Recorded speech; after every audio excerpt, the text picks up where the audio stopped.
Heavy metal rock. Global mind.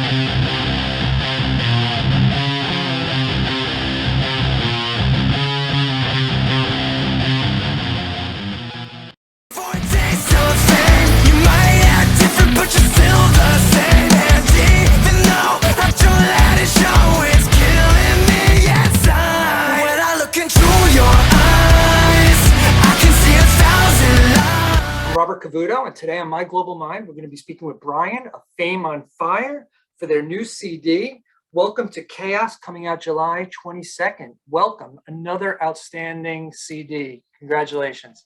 Thank you. I appreciate it. A lot of really blood, sweat, and tears went into that one. So they say.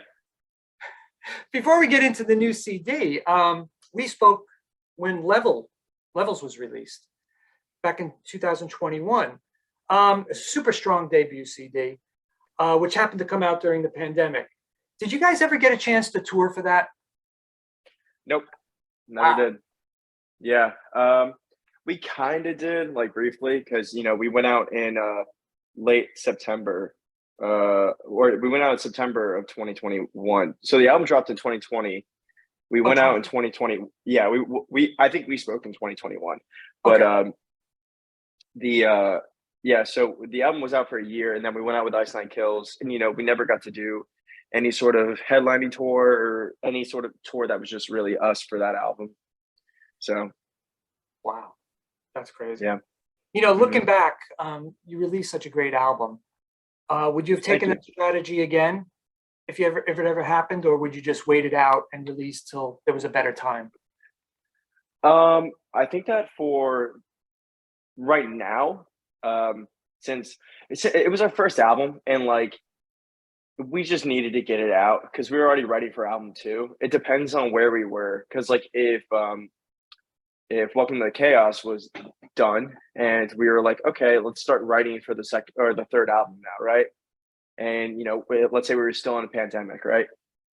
We would probably release it, and we would probably do it again, just because it's like we don't want to sit there and just waste time. We already wasted pretty much 2 years of our lives. We waited, we pushed back Levels. It was supposed to come out in June, and then it didn't drop till September. Oh, wow. Yeah. Well, that leads me up to my next question, is that you completed the second one. I mean, most bands don't take 3 years to complete an album. You already have another one coming out right on the heels of this. So you guys must have been working on this during the pandemic, or was it already done in the pandemic? Yeah, we started working on it. We started working on it right when the pandemic hit, actually. Right when we got home, we started working on the second album. And yeah, that's why we were like, we already had, we did 200 demos for the second album. And we already had maybe 50 by the time, if not more, by the time Levels was released, because we were just always in the studio, always working. Wow. We took a month off. We were like, oh, we can't go near each other because we don't know what the fuck's going on in the world. And then we eventually said, fuck it, we'll die together. Live together, die together. It makes sense. Pretty much, yeah. So we weren't letting the pandemic hold us back. We had a month off. We sat home all day, drank alcohol all day, and then we were like, all right, let's get back to work. Now we have to get back to work. Levels, great album. You're sitting there working on your next one, which turns out to be Welcome to Chaos. What did you like about it? What did you want to change about it to make it stronger, better? About Levels or Welcome to the Chaos? Welcome to Chaos. What do we want to change on Levels to make it better? Yeah. What did you like in Levels, and what did you see that you wanted to make it better or make changes to? A big thing for me, there's a couple of things that I felt like we could elevate ourselves on, which was lyrics, which is a lot on me, and just honestly the songs themselves, the riffs. I wanted some cool, impactful riffs that people could remember, and Welcome to the Chaos has a lot of that. And so that was really important to me, was the music and the lyrics. I always felt our melodies were fine. I always felt our melodies were good. And, when the more you write, the better at melody creation you get. And so, going into Welcome to Chaos, of course, the melodies are going to be better than Levels, because, we've we've been doing it longer now. So that was the two main things, though: the music and the melodies, or the music and the lyrics. Sorry. You know, I really could tell the musicianship and the songwriting really grew from Thank you. levels to this. I really think it so. And how was the creative process different? I mean, you talked a little bit about changing some of the, the lyrics and the music. Was that a conscious decision to really work hard? Yeah, yeah. And you know what? A lot of it was on. So for me, I became almost like the I don't want to say dictator, but like slightly dictatorish, where it's like we would work on something, or somebody would write like a demo, because we all can record ourselves at home. So somebody would work on a demo, they'd bring it in, and it'd be like, okay, no, this isn't it. This Wow. is it's kind of shit. So I didn't say shit, but it's this isn't gonna work for what we need to do for the second album. Yeah. So throw that away. So many demos I wrote, I'm really critical of myself. Like, I would just go through. We had folders on folders, and like I would label them like workable. We'll see if we can do something cool with this. Going to Hollywood, like one of the folders name was Going to Hollywood, which a lot of the songs did not go to Hollywood. So yeah, I would go through and just listen to demos all day and night and just be like, okay, this one's good, this one's bad. And then a little while into making the record, we started figuring out that the more we are together, like the more that we're all together in the same room, Yep. working on the same piece of art, the better the songs are. So after, we did about, at the point of 200 demos, after 200 demos, we were like, okay, let's, because everyone's doing it themselves and everyone's getting it together every so often. It's like, okay, well, we're only working together now. Let's work together. Let's all get in the same room. And that's when I feel like the magic of Welcome to the Chaos started happening, was the moment that we all were in the same room together, making the same song and just really focused on what that song was. And so, yeah, it was hard. It was long, but that's what makes the album so good, in my opinion, is that's the moment that everything clicked. I agree. I think that's a part of maturity. As a band matures, like, how do we work best? What do we do? And what do we do? What's the magic that we bring? So yeah, I totally get it. 200 songs is a lot of songs. You guys are working really hard.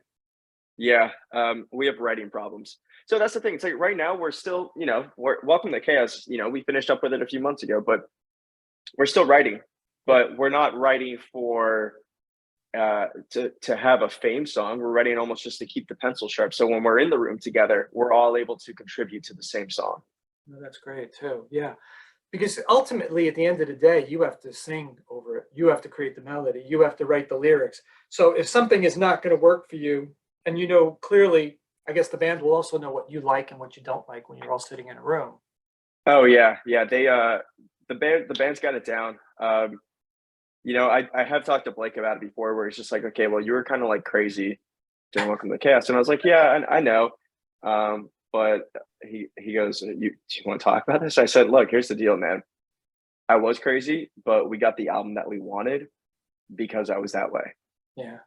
So it sucks, and I was being a pretty shit person, but like the album is the way that it is because I became that person. Yeah. And the next one might be easier process. They're going to know what you want, what you don't want, and what not even to submit. So yeah, it makes sense to me. Exactly. And it's not also all about what I want. It's also about what they want, because their opinions really do matter. But at the end of the day, it's like, yeah, I am the one singing it. It's gotta fit me. And the boys understand fully what works with me and what does not work with me. You touched upon this earlier about melody driven. No matter what style of music you guys write, and you have many different veins, there's always a tremendous melody, and you keep pushing towards that. And I guess that really shows now, talking with you about whittling down from 200 to 50 to get these songs on the album, all high melody driven, despite hard rock, heavy metal, whatever industry, it's all there, and it's clearly shine. So kudos to you for delivering that. Thank you. Yeah, it's what are the people going to remember? They're sometimes they'll remember a riff, but we're not always a riff based band. They're going to remember the melodies, and that's what people are going to sing along to when we're on tour, is the melodies, and even the screaming parts, because Welcome to Chaos has more screaming in it than Levels did. Yeah. But it's all tasteful. It's all meant to be there. It's all thought out properly. Are you sore after that? That's gotta hurt. I mean, you did. I imagine you do it in a couple of times in a song, right? For takes. Yeah. I used to be really bad with it, but like over the years, I've just developed like, I don't know, like a solid throat. My throat's made out of metal or something now. It doesn't really hurt me anymore. I still do it completely wrong. I still scream wrong, but I don't know. I've just gotten really used to it. Sounds cool. Thank you. You Appreciate don't know it. what if it sounds wrong or right, but it sounds great. Done wrong. Yeah, exactly. Also some of the tracks on the CD are very they have cinematography effects to it, like Plastic Heart, has that really great feel like you're watching a movie or listening to a movie. And there's a storyline behind each song. How critical is that to your songwriting abilities? I think it's like super important. For me, I've always loved those theatrical type of songs, not like musical theater, not musical theater, but theatrical songs. Songs that take you on like a journey in such a short amount of time. And so, that plays into the lyrics too. It's like the lyrics needed to tell the story, the story of everything. Like, I think one of the most theatrical songs we've done, there's two on this album, but one of them's Welcome to Chaos, the title track, because it kind of introduces you to the story of the album and it takes you on that journey. We did a music video for it, and that's dropping the day that the album drops. And the music videos are very theatrical. Wow. So yeah, and we wanted that. So I think it's super important. It also portrays image, which, I'm all about the theatrics. I think it's great. And I just think it's important to make a lasting song is to have some imagery and theatrics behind it. And I like your hair, so it makes good for a good interview. I was like, I hope he's got the colored hair today. That'd be cool. Yes, I do. They've been trying to get me to dye it a different color. I was supposed to go red for the music video, and we never had time to do it, or I didn't have time to do it. So it ended up being blue, and now the blue will live on for another year or so. It looks green in the picture. Is it blue? It's blue, green. It's faded. It's super faded right now. Yeah. So yeah, it's a bit green right now, but it will be blue once again. Every time before we leave for tour, I dye my hair blue again, and then it gets washed out because I take a billion showers on tour. Right. So it looks cool. I'm glad you have it today. So that's awesome. When crafting lyrics, what's the topics you like to focus on? What do you gravitate towards? A lot of like mental health issues with myself, but like I like to go to like literally the darkest places I can find in my brain. So I'll I like when it comes to lyric writing, I will lay in bed. It will be 4 a.m. and I have done nothing in bed for hours. I've just been on YouTube or watching a movie or whatever the fuck. And I, turn off my laptop, turn off the TV, whatever. And I'm just in the pitch black. And I just grab my phone and I just start writing lyrics. I get in this like almost meditative, dark mindset. And my room is dark. My room is very dark. There is no lights in my room. I have blackout curtains. The only thing I can see in my room is my phone. So it puts me in like in a very meditative and dark state of mind. And when I do that, I can access like a lot of dark memories or, fucked up situations I've been in, and then that's what I like to write about. So that's what chaos is all about. It's all about just the chaotic stories that have happened to me, almost like traumatic-ish stories that have happened to me, and that's the chaos. The chaos is literally my head. What's the one that's most autobiographical on this album? There's a couple, man. It really is. See, the thing about like the title track, it's just the intro to the album. That's the whole thing. It's just welcome to the chaos. I don't know. Ketamine's pretty autobiographical. Okay. It's literally about being tested, like ADD tested my entire life, and then being put on prescription medication. From there, trying to wean myself off prescription medication because that's good. So they don't tell you this, but when you try to get off prescription medication like Adderall, and you were on it for 6 years, you go through really, really crazy withdrawals. Wow. Really crazy. Yeah. And so, for me, one of the answers was to find ketamine, because I heard that ketamine, could help me get through this. But at the end of the day, it was replacing one drug with another. And I hated that. But it was the only thing that made sense to me at the time. So like ketamine is a very autobiographical song. Same thing with like Cutthroat and Lost in Doubt.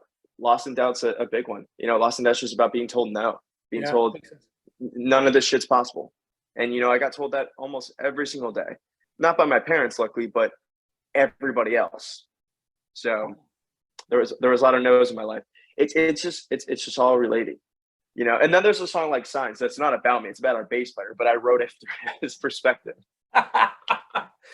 Hopefully the guitar player doesn't write a song about you making Welcome to the Chaos. He has. Oh, he does. Oh, that's awesome. You have a significant tour schedule coming up in the fall. You must be chomping on the bit to get out. Tell me a little about that excitement. So 1OK Rock is one of the coolest fucking bands to me that has ever existed. I love their music to start, and when we got the tour, I was so excited. I was like, "Let's go! This is gonna be amazing." And so I just think that being on tour was they're a really massive band in Japan. They're a massive band. They do like 40,000 cap stadiums.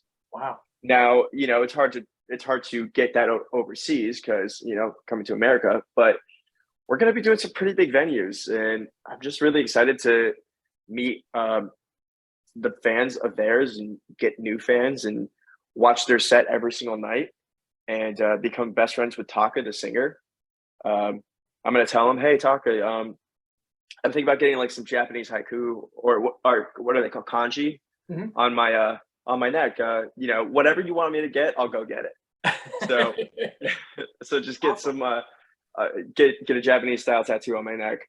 But yeah, I'm looking forward to being out on the road with them. I'm looking forward to playing these shows. Yeah, and it's gonna be a really good tour. It's gonna be one of our best tours for sure, because we're actually putting some money into production, and we finally have a sound guy going out with us. Awesome. So yeah, I'm super stoked for it, and I'm upset it's only gonna be a month, but we'll get back. There'll be another one behind it, right? There really will be. Yeah.